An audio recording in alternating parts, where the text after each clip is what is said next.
Ranjani சிவுன்றவங்க green smoothie recipe கேட்டிருந்தாங்க. Recipe பார்க்கலாமா? Green smoothie புதுசாக ட்ரை பண்ணுறவங்க ஆஃப் ஆப்பிள் சேர்த்துக்கோங்க. நான் ஆல்ரெடி குடிச்சிருக்கேன், அதனால் இப்போ நான் வந்து வீட் ஃப்ளேக்ஸ் 1 ஸ்பூன் தண்ணியில் ஊற வச்சுக்கிறேன். வீட் ஃப்ளேக்ஸ் இல்லைனா குக்கும்பர் ஆஃப் போடுவேன், அதுவும் இல்லைனா கொய்யாக்கா ஆஃப் வந்து ஆட் பண்ணிப்பேன். க்ரீன் ஸ்மூத்தி பண்ணுறதுக்கு 3 கீரை தேவை. கீரையில் வந்து முருங்கைக்கீரை, அகத்திக்கீரை சேர்க்கக்கூடாது. நான் யூஸ்வலாக பார்த்தீங்கன்னா சிறுகீரை, அரைக்கீரை, பருப்பு கீரை ஆட் பண்ணி செய்வேன். அது கூட புதினா இல்லைனா வெத்தலை 2 இல்லைனா துளசி 10, இது 2 தான் ட்ரை பண்ணியிருக்கேன். கறிவேப்பிலை வேணாலும் ஆல்டர்னேட்டாக யூஸ் பண்ணிக்கலாம். கொத்தமல்லி கொஞ்சம் எடுத்துப்பேன்.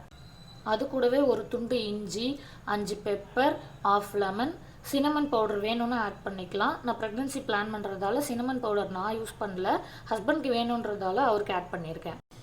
கீரையை நல்லா டேப் வாட்டரில் வாஷ் பண்ணுறேங்க, ஏன்னா கண்டிப்பாக மண் இருக்கும். வாஷ் பண்ண கீரையை நம்ம சுடுதண்ணியில் போட்டு எடுத்துக்கலாம். சுடுதண்ணியில் போட்டு ரொம்ப நேரம் கொதிக்க வைக்கக்கூடாது.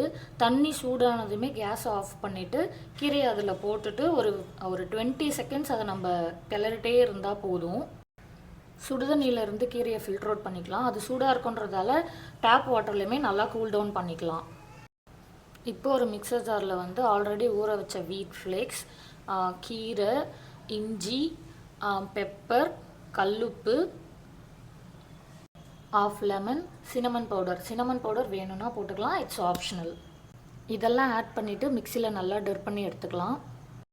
க்ரீன் ஸ்மூத்தி மார்னிங் பிரேக்ஃபாஸ்ட்டுக்கு முன்னாடி 15 to 20 மினிட்ஸ் முன்னாடி எடுத்துக்கலாம். நான் லாஸ்ட் இயர் 100 டேஸ் சேலஞ்சில் இருக்கும்போது 100 டேஸுமே நான் அந்த க்ரீன் ஸ்மூத்தி மார்னிங் குடித்தேன். டயட் முடித்து அந்த 100 டேஸ் முடித்ததுக்கப்புறம் ஆல்டர்னேட் டேஸ் எடுத்துக்க சொன்னாங்க. கொஞ்ச நாள் ஃபாலோ பண்ணேன், அதுக்கப்புறம் விட்டுட்டேன்.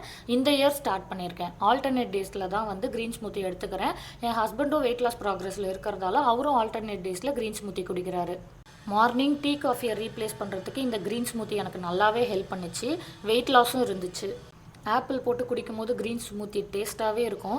ஆப்பிள் ஒரு 15 டேஸ் கழித்து நான் ரீப்ளேஸ் பண்ணிட்டேன். கொஞ்சம் டேஸ்ட்டில் டிஃப்ரென்ஸ் இருந்துச்சு, பட் அந்த 15 டேஸ்லேயே நம்மளுக்கு அந்த டேஸ்ட் வந்து பழகிடும். இந்த க்ரீன் ஸ்மூத்தி ரெசிப்பியை எண்ட் ஆஃப் த வீடியோவில் அட்டாச் பண்ணியிருக்கேன். நீங்கள் ஒரு ஸ்க்ரீன்ஷாட் எடுத்து வச்சுக்கோங்க, ஸோ தட் உங்களுக்கு ஈஸியாக இருக்கும் ப்ரிப்பேர் பண்ண. ஹஸ்பண்டோட ரியாக்ஷனை கேப்சர் பண்ணியிருக்கேன், கண்டிப்பாக பாருங்கள். உங்களுக்கு இந்த வீடியோ பிடிச்சிருந்துச்சுன்னா லைக் பண்ணுங்கள், உங்கள் ஃப்ரெண்ட்ஸுக்கும் ஷேர் பண்ணுங்கள். இந்த வீடியோ நீங்கள் புதுசாக பார்க்குறீங்கன்னா நம்ம சேனலை மறக்காமல் சப்ஸ்கிரைப் பண்ணிக்கோங்க. நெக்ஸ்ட் ஒரு ஹெல்த்தியான ரெசிபி வீடியோவில் பார்க்கலாம். டாடா.